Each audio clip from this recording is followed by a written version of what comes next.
morning to you all. I am Dr. M. Sudhagar, Course Director of the Indian Forest Service 2021-23 course. It is indeed my proud privilege and honor to be here with you all, with our Honorable President of India today. To start with today's proceedings, I would now invite Shri Bharat Jyoti, Director, Indira Gandhi National Forest Academy, for the welcome speech. So.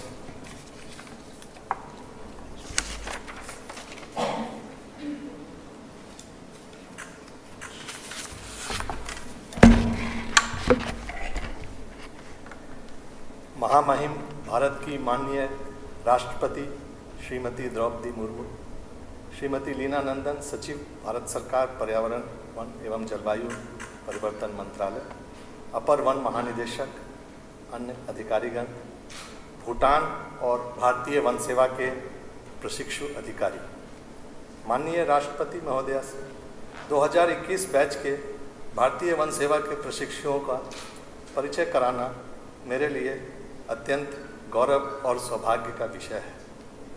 माननीय राष्ट्रपति महोदया, देश में वनों, वन्यजीवों तथा संबंधित पर्यावरणीय पहलुओं एवं इनसे जुड़े मानवीय गतिविधियों के शासन और प्रबंधन का नेतृत्व भारतीय वन सेवा के, जो एक अखिल भारतीय सेवा है, के द्वारा कई दशकों से किया जा रहा है। 2021 बैच में 67 प्रशिक्षणार्थी हैं। इनमें भूटान के 2 वन अधिकारी सम्मिलित हैं। महिला प्रशिक्षु अधिकारियों की संख्या 12 है। ये अधिकारी 17 राज्यों का प्रतिनिधित्व करते हैं। इनमें 20 राज्य कैडर में आवंटित किया गया है। दिसंबर 2021 में इन्होंने सेवा में ज्वाइन किया है और जुलाई 2023 में अकादमी में प्रशिक्षण पूरा कर ये अपने अपने आवंटित कैडर में जाकर अपनी सेवा देंगे। माननीय राष्ट्रपति जी, हमारे देश का शासकीय और वैज्ञानिक वन प्रशासन और प्रबंधन 150 वर्षों पुराना है। आज़ादी के उपरांत बदलते परिस्थितियों एवं चुनौतियों के अनुरूप हमने वन प्रशासन और प्रबंधन में समय समय पर व्यापक परिवर्तन किया है, जो आज भी जारी है। ये युवा अधिकारी ऐसे समय में भारतीय वन सेवा में आए हैं जबकि हमारा देश आज़ादी के उपरांत विकास यात्रा में एक महत्वपूर्ण परिवर्तनकारी दौर में है। आज़ादी के 100वें वर्ष 2047 में एक सर्वांगीण विकसित भारत का सपना है, जिसे साकार करने में इन अधिकारियों की महत्वपूर्ण भूमिका होगी। इन्हें एक तरफ वनों एवं वन्यजीवों का संरक्षण और पुनरुद्धार, पर्यावरण संतुलन और एवं स्थायित्व को सुनिश्चित करने में सहयोग करना है। दूसरी तरफ देश की तीव्र प्रगति तथा पिछड़े वर्ग एवं वनों पर आश्रित समुदायों के संरक्षण और विकास में भी सक्रिय योगदान करना है। माननीय राष्ट्रपति महोदय, अकादमी का प्रयास है कि इनके प्रशिक्षण में इन चुनौतीपूर्ण परिस्थितियों के लिए इन्हें आवश्यक दक्षता और कौशल प्रदान किया जाए। अकादमी का यह भी प्रयास रहता है कि इन प्रशिक्षुओं को अपने प्रशासनिक भूमिका में उच्चतर मानवीय गुणों और मूल्यों को संवर्धित किया जाए। प्रशिक्षण में इन्हें अपने अधीनस्थ कार्यबल का सफल नेतृत्व करने के लिए सक्षम और समर्थ बनाने पर बल दिया जाता है। ऐसी अपेक्षा है कि प्रशिक्षण के उपरांत ये वानिकी और पर्यावरण के क्षेत्र में तकनीकी ज्ञान और कौशल की बेसिक कार्य क्षमता के साथ साथ लोक प्रबंध और प्रशासन में दक्षता हासिल करेंगे। माननीय राष्ट्रपति महोदय, अपने सेवा काल के शुरुआत में ही देश के महामहिम माननीय राष्ट्रपति जी से मिलने का अवसर इनके लिए बड़े सम्मान की बात है। यह अवसर उपलब्ध कराने के लिए मैं हार्दिक आभार व्यक्त करता हूँ। आज आपके संबोधन से और लोक जीवन में आपके अनन्य, विविध एवं प्रेरक संघर्ष, उपलब्धियाँ और आपके अंतर्दृष्टिपूर्ण अनुभवों से इन्हें सीखने का अवसर प्राप्त हुआ है। हम इसके लिए गौरवान्वित अनुभव कर रहे हैं।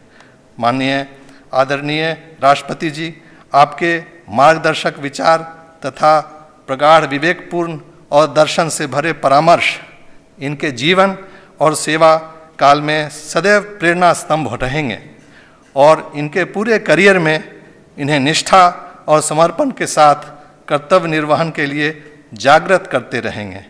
मैं एक बार पुनः आपका हार्दिक अभिनंदन और स्वागत करते हुए आपके प्रति आभार व्यक्त करता हूं। जय Hind.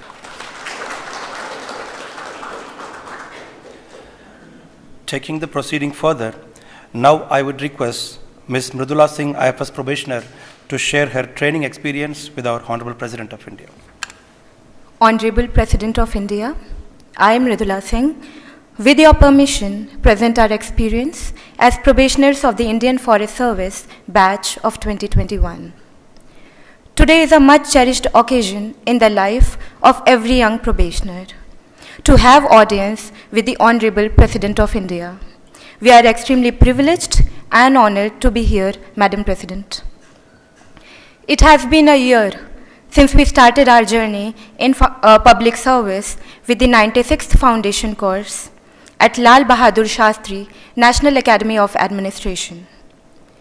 The first 3 months in the academy, through its traditions of Yoga Karmasu Kaushalam and Sheelam Param Bhushanam, sowed in us the seeds of becoming Karma Yogis to our Matrubhumi.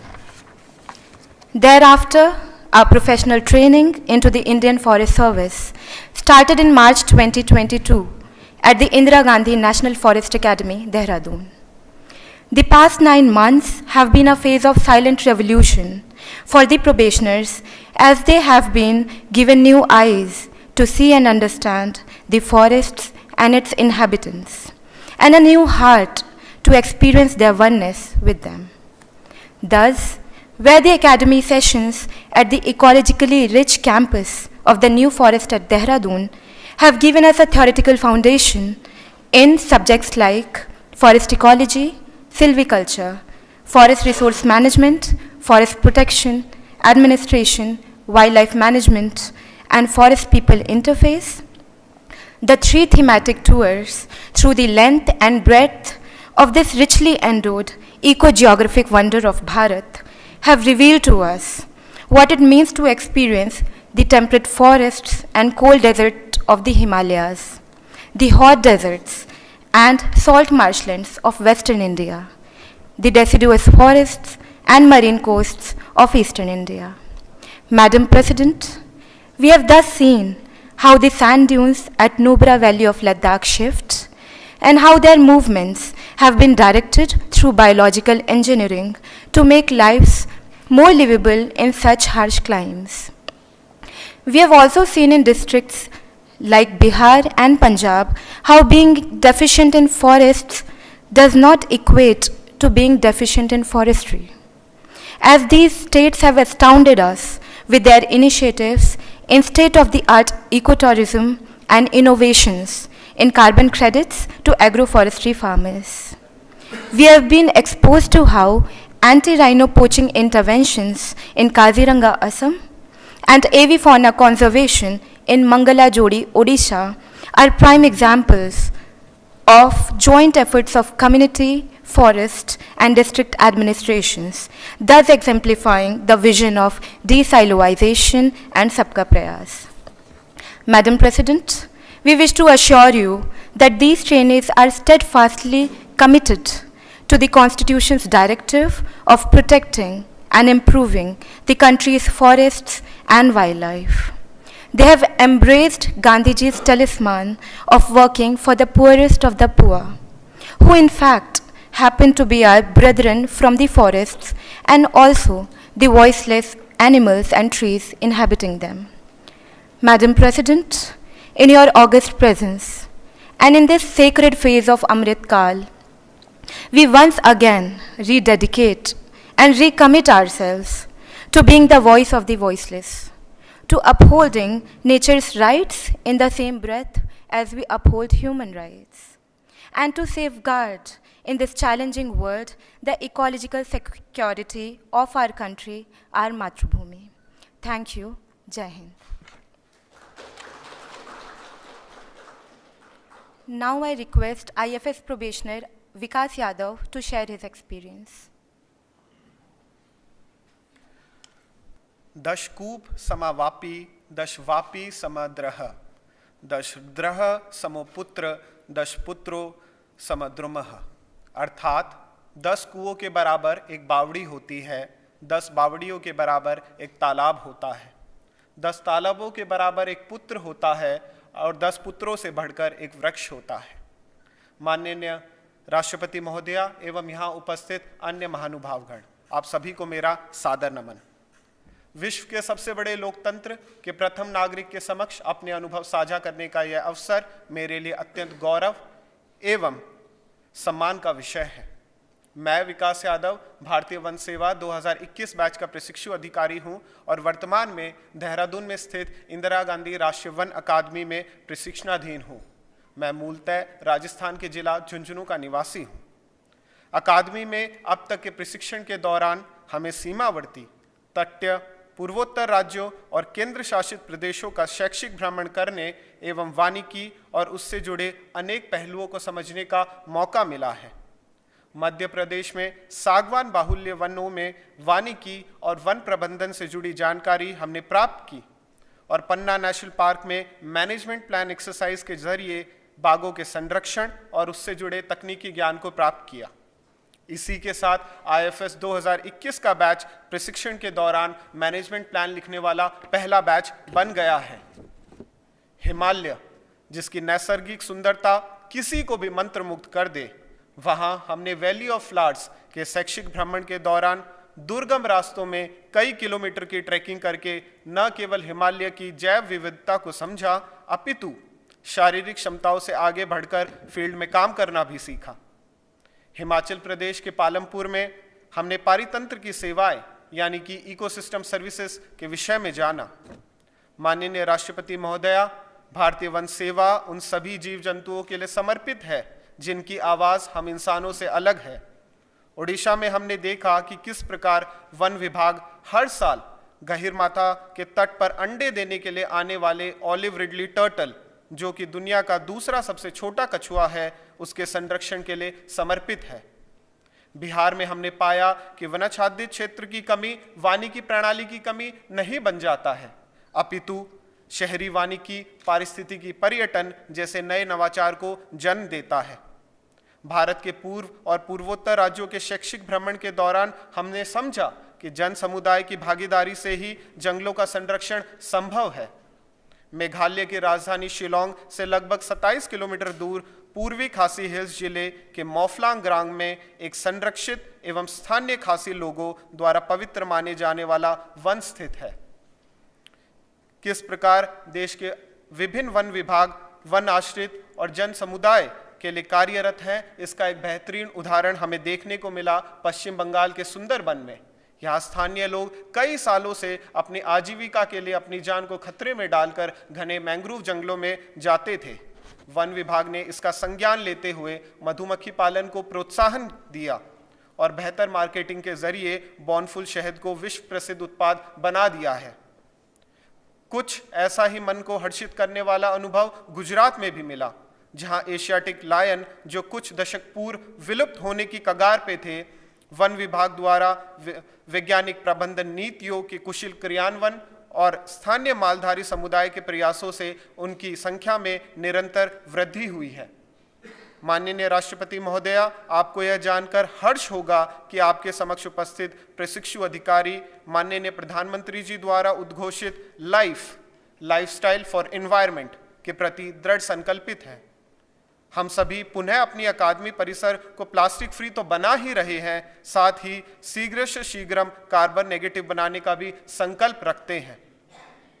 माननीय राष्ट्रपति महोदया, हम भारतीय वन सेवा 2021 बैच के प्रशिक्षु अधिकारी आपको आश्वस्त करते हैं कि भारत सरकार द्वारा दिए गए पंचामृत के सिद्धांतों से प्रेरित और प्रतिबद्ध होकर वन्य जीवों के संरक्षण, 33% ग्रीन कवर और जलवायु परिवर्तन के दुष्परिणामों को कम करने के लक्ष्यों की प्राप्ति हेतु दृढ़ संकल्प रहेंगे।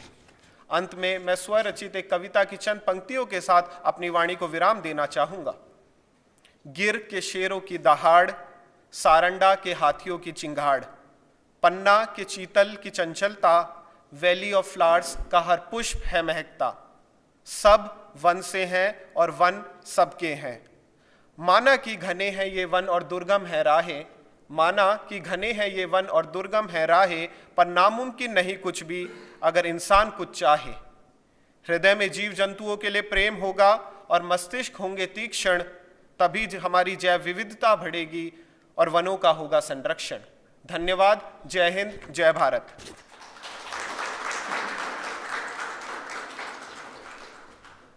Thank you, Mr. Vikas. Now, the much awaited moment has arrived. I would now request the Honorable President of India to address the probationers of Indian Forest Service 2021 batch. Dear probationers, I congratulate you all for your selection in the Indian Forest Service. A long career full of challenges and opportunities awaits you. You are the guardians of our rich and diverse forest wealth.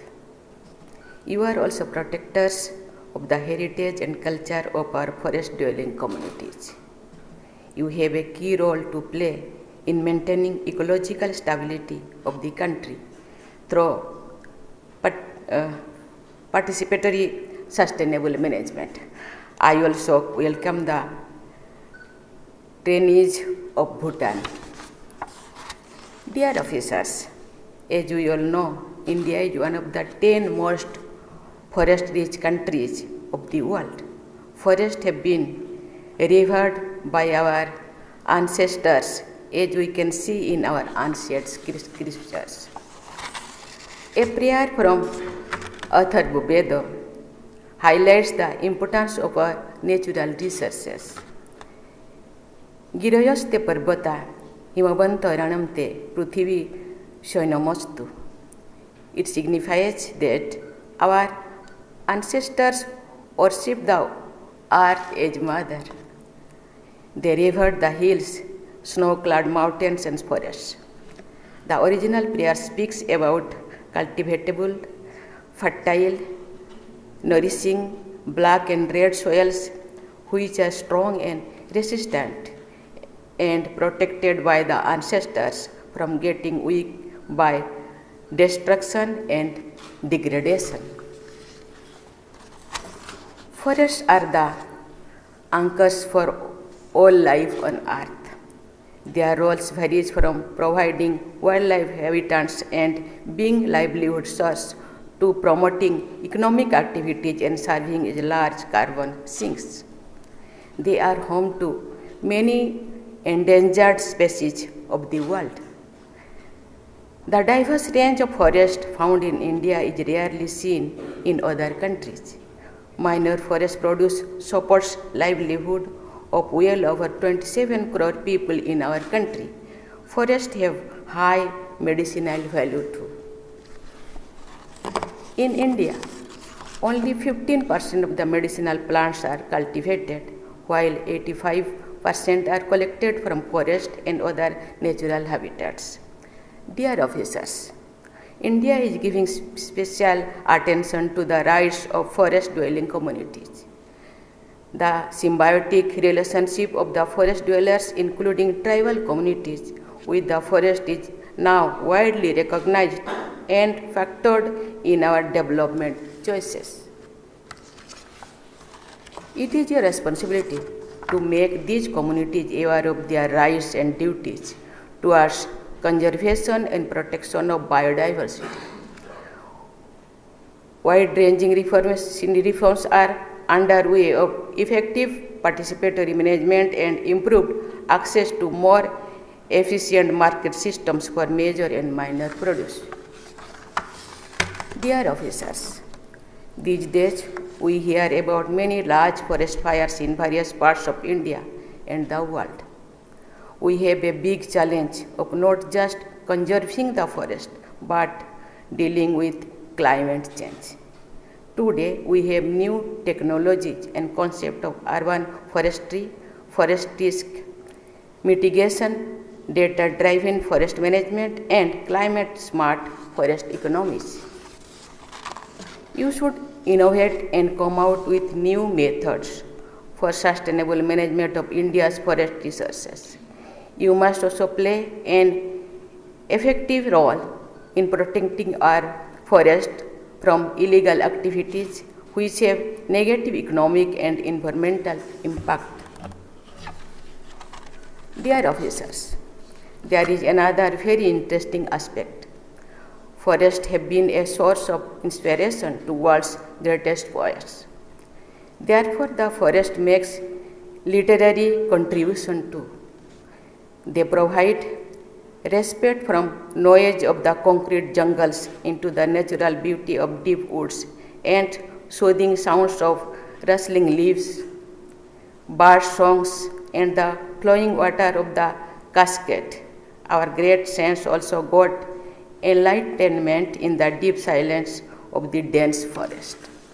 I must say that you are very privileged to have got the opportunity to take care of our forest wealth and the human and wildlife species dependent on them. Forests are essential for the social, cultural, and economic development of the country. We must keep our forest alive and healthy. Development is a must, and so is sustainability.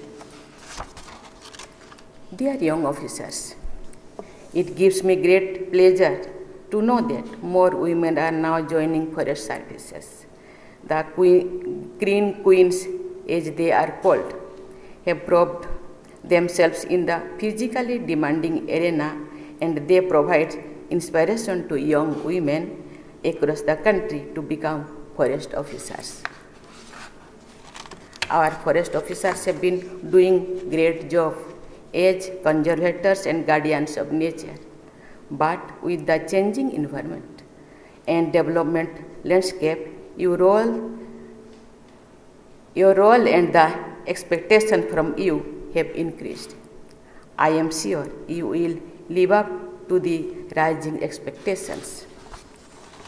Nature has given us bountiful presents, and it is the duty of each one of us to be sensitive and responsible towards the environment.